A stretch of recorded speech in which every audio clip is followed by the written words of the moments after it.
আমাদের বাড়িতে মাঝে মাঝে মাছের মাথা দিয়ে মুড়ি ঘন্ট রান্না করা হয়। তো প্রত্যেকদিন তো মাই করে, তবে আজকে আমি বানালাম, তাই ভাবলাম রেসিপিটা শেয়ার করি। প্রথমে মাছের মাথাগুলোকে নুন হলুদ মাখিয়ে ভালো করে ভেজে নেব।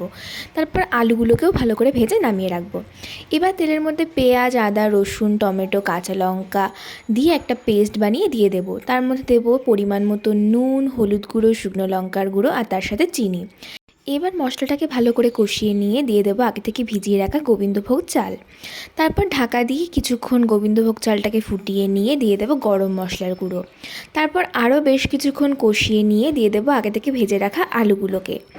এবার আরও কিছুক্ষণ কষিয়ে নিয়ে মাছের মাথাটাকে দিয়ে মাছের মাথাগুলোকে একটু সামান্য ভেঙে দেবো। তারপর ভালো করে চালের সাথে মিশিয়ে দিয়ে দেবো পরিমাণ মতো জল। তারপর দিয়ে দেবো ঢাকা। ঢাকা দেওয়ার পর যখন দেখব যে চালগুলো ভালো করে সিদ্ধ হয়ে গেছে, যদিও চাল সিদ্ধ হতে বেশি সময় লাগবে না, ব্যাস সিদ্ধ হয়ে গেলে নামিয়ে নিলেই রেডি।